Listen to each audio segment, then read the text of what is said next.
Assalamualaikum warahmatullahi wabarakatuh. Saya Indah Pumadari dengan NIM 19043097. Saya akan menjelaskan tugas pertemuan minggu ke-11 Sistem Informasi Manajemen. Yang pertama pada buku Balzan, pertanyaan yang pertama yaitu definisikan sistem pendukung keputusan dan sistem pendukung keputusan kelompok dan jelaskan perannya dalam organisasi. Jawabannya adalah sistem pendukung keputusan atau DSS adalah bagian dari sistem kelompok memberikan penyediaan sesuatu yang informasi berbasis komputer mendukung komunikasi bagi anggota yang termasuk sistem berbasis tergabung dalam kelompok. Perannya dalam pengetahuan manajemen bisnis sebagai pendukung keputusan kelompok pengetahuan. Perannya dalam bisnis untuk mendukung dan sangat membantu suatu organisasi ataupun pengambilan keputusan dalam perusahaan, terutama perusahaan-perusahaan suatu organisasi atau perusahaan multinasional. Karena sistem pendukung keputusan kelompok membuat rapat menjadi fleksibel karena memudahkan perusahaan untuk mengadakan rapat tanpa harus berkumpul bersama dalam waktu dan tempat yang sama. Sistem pendukung keputusan kelompok atau GDSS adalah sistem berbasis komputer interaktif yang memfasilitasi sejumlah pembuat keputusan atau bekerja sama dalam kelompok dalam menemukan solusi untuk masalah yang tidak terstruktur. Mereka dirancang sedemikian rupa sehingga mereka mengambil masukan dari banyak pengguna yang berinteraksi secara bersamaan dengan sistem untuk sampai pada keputusan sebagai sebuah kelompok. Alat dan teknik yang disediakan oleh sistem pendukung keputusan kelompok meningkatkan kualitas dan efektivitas pertemuan kelompok. Groupware dan alat berbasis web untuk rapat elektronik dan konferensi video juga mendukung beberapa proses pengambilan keputusan grup. Tetapi fungsi utamanya adalah memungkinkan komunikasi di antara para pembuat keputusan. Pertanyaan yang kedua, definisikan sistem pakar dan jelaskan perannya dalam bisnis. Sistem pakar atau expert system merupakan program diciptakan untuk memperbarui ilmu pakar terhadap teknologi. Suatu sistem pakar dapat mencari jalan keluar dari persoalan yang dilakukan oleh pakar. Perannya dalam bisnis adalah menunjukkan peluang dalam memberikan hasil melampaui batas kinerja atasan. Dalam hal ini, sistem pakar memberikan beberapa peluang untuk para karyawannya dalam bekerja lebih baik lagi. Bahkan lebih baik daripada atasannya, memberitahu aturan-aturan dalam penjelasannya untuk memperoleh jalan keluar dari persoalan-persoalan yang ada. Terkadang dalam memperoleh jalan keluar dari bermacam-macam persoalan, lebih penting dalam proses jalan keluar persoalan tersebut. Yang ketiga, bagaimana manajer dapat menggunakan otomatisasi proses bisnis, rasionalisasi, dan restrukturisasi untuk mencapai efisiensi dan efektivitas operasional. Cara manajer menggunakan otomatisasi proses bisnis untuk mendapatkan efisiensi dan efektivitas operasional. Dengan menyediakan sumber daya komputer, akses ke sumber daya informasi, perlengkapan non-komputer, gunakan konferensi telepon, sediakan pertemuan rutin, dan lakukan rutinitas kerja. Cara manajer menggunakan perampingan proses bisnis untuk mendapatkan efisiensi dan efektivitas operasional. Agar efisien dan efektif, manajer menggunakan perampingan dengan cara mengurangi ukuran dan kompleksitasnya, sehingga mungkin meningkatkan efisiensi dan profitabilitas. Perampingan nasanya dilakukan melalui restrukturisasi yang berarti mengurangi jumlah karyawan dan seringkali spin-off kegiatan yang tidak terkait dalam bisnis inti perusahaan. Cara manajer menggunakan rekayasa ulang proses bisnis untuk mendapatkan efisiensi dan efektivitas operasional dengan cara eliminasi birokrasi atau menghilangkan birokrasi tak perlu. Birokrasi dapat diartikan sebagai suatu organisasi dengan rantai komando dan dengan bentuk piramida, di mana lebih banyak yang berada di tingkat bawah daripada tingkat atas. Biasanya ditemui pada instansi yang sifatnya administratif maupun militer. Karena itulah di dunia bisnis sangat tidak menyukai birokrasi dan memang sudah seharusnya dieliminasi. Para manajer atau karyawan di dunia bisnis cenderung memiliki keinginan sama, yaitu memangkas birokrasi karena birokrasi menambah waktu dan biaya. Selain itu, birokrasi juga mengurangi kualitas output daripada menambah kualitas pada proses dalamnya. Dan yang keempat, apa itu kecerdasan buatan? Apa saja 5 jenis sistem AI, aplikasi AI mana yang menawarkan nilai bisnis terbesar? Kecerdasan buatan adalah sistem komputer yang bisa melakukan pekerjaan-pekerjaan yang umumnya memerlukan tenaga manusia atau kecerdasan manusia untuk menyelesaikan pekerjaan tersebut. 5 jenis sistem AI. Pertama, mesin interaktif. Contohnya Deep Blue program catur IBM yang mengalahkan Garry Kasparov pada 1990-an. Kedua, memori terbatas. Sistem AI ini dapat menggunakan pengalaman masa lalu untuk menginformasikan keputusan masa depan. Selanjutnya, teori pikiran. Istilah psikologi ini mengacu pada pengertian bahwa orang lain memiliki keyakinan, keinginan sendiri, dan niat yang mempengaruhi keputusan yang mereka buat. AI jenis ini belum ada sampai saat ini. Selanjutnya, kesadaran diri. Dalam kategori ini, sistem AI memiliki rasa diri, memiliki kesadaran. Mesin dengan kesadaran diri memahami keadaan mereka saat ini dan dapat menggunakan informasi untuk menyimpulkan apa yang orang lain rasakan. Aplikasi AI apa yang menawarkan nilai bisnis terbesar? Yaitu Alibaba. Perusahaan Alibaba membuka toko fashion dengan kecerdasan buatan di Hong Kong. Tujuan yang ingin dicapai oleh toko ini adalah menciptakan pengalaman berbelanja fashion menggunakan teknologi artificial intelligence. Perusahaan memasang kain cerdas yang bisa mendeteksi kapan suatu barang disentuh oleh pelanggan. Lalu ada juga cermin pintar yang bisa menyarankan pakaian yang cocok untuk pakaian yang sedang dicoba oleh pelanggan. Strategi yang ketiga yaitu mengintegrasikan toko fisik dengan lemari virtual, jadi konsumen bisa melihat lagi outfit yang pernah mereka coba di toko sebelumnya.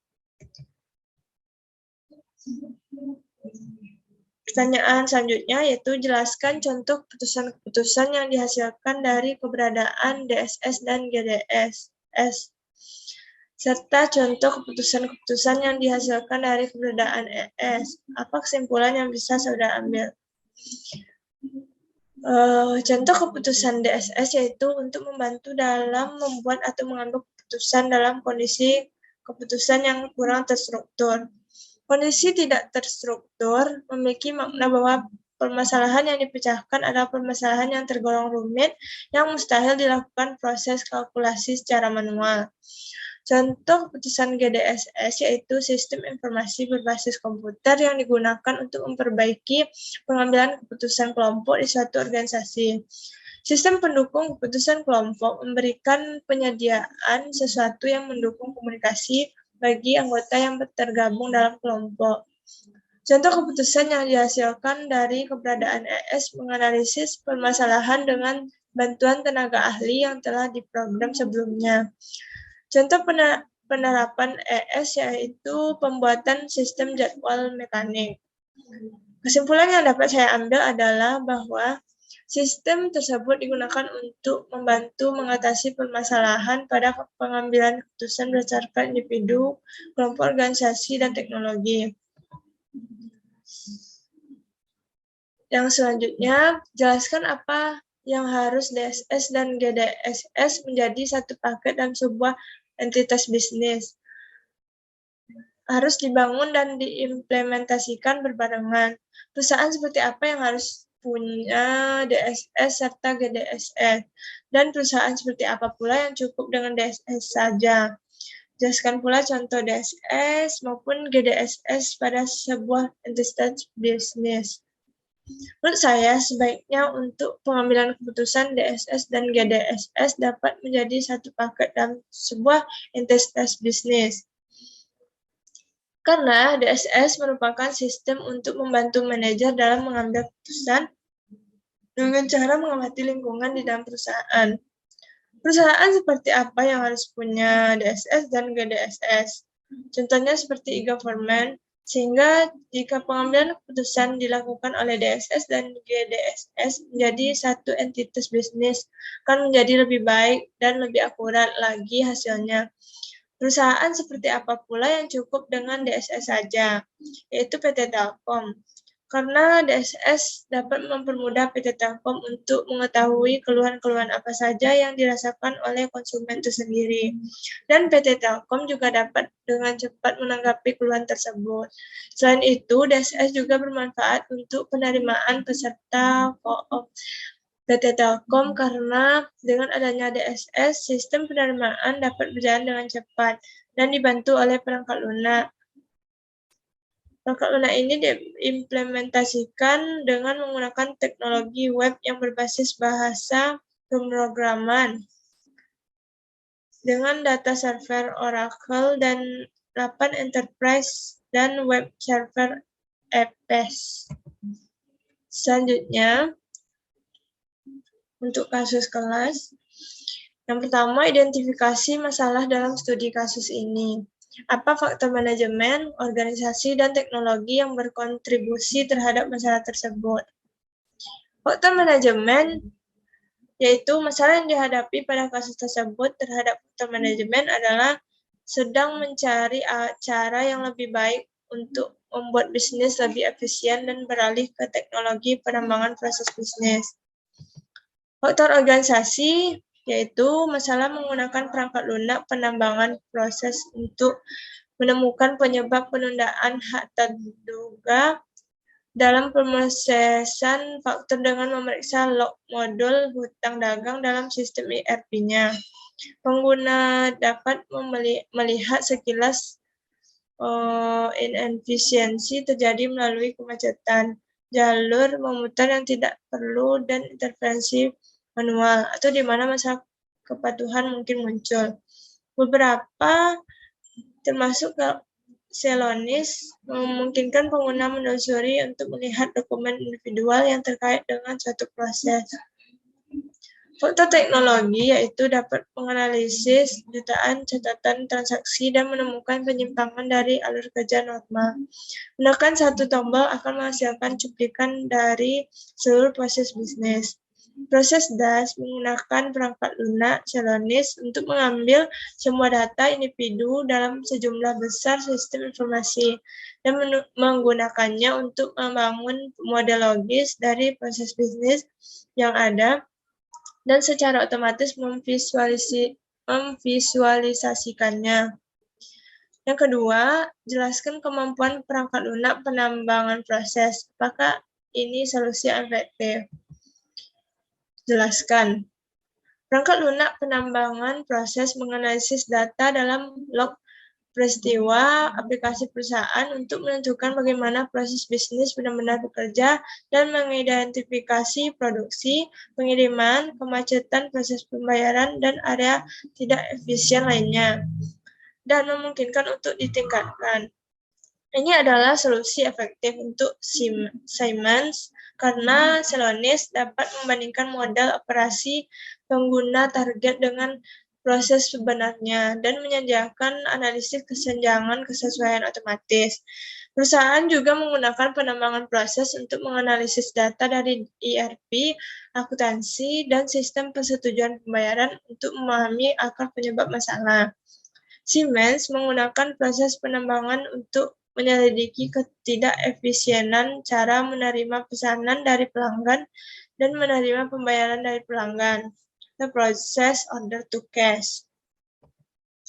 Yang ketiga, bagaimana proses pengambilan keputusan perubahan penambangan di Siemens? Proses pengambilan keputusan yang dilakukan dalam perubahan penambangan di Siemens adalah dengan menganalisis data, menganalisis akar penyebab penyimpangan dan kehilangan kinerja, menyoroti masalah yang memiliki dampak terbesar pada kinerja proses, sehingga dapat menangani proses secara efisien. Pertanyaan yang keempat, masalah manajemen, organisasi, dan teknologi apa yang perlu ditangani saat menerapkan sistem penambangan proses? Yang pertama, manajemen. Masalah yang perlu ditangani adalah bagaimana seorang manajer menangani proses secara efisien dan mampu mempromosikan adopsi analitik dengan mengidentifikasi individu yang menerima proses penambangan dan meminta mereka untuk mempromosikan teknologi baru. Kemudian organisasi. Masalah yang perlu ditangani dalam organisasi yaitu masalah kepatuhan yang mungkin muncul. Karena dalam organisasi adanya kecurangan atau kelalaian dalam penggunaan perangkat lunak. Kemudian teknologi, masalah yang perlu ditangani adalah bagaimana ke depannya teknologi mampu mendokumentasikan proses aktual dalam waktu nyata saat urutan kejadian sedang berlangsung. Ketika perangkat lunak penambangan proses digunakan untuk menganalisis log transaksi dan sistem ERP atau CRM, kemampuan visualisasi data dalam perangkat lunak dapat menunjukkan kepada pengguna proses apa yang sedang berjalan pada waktu tertentu. Sekian jawaban dari saya. Jika ada salah, saya mohon maaf. Wassalamualaikum warahmatullahi wabarakatuh.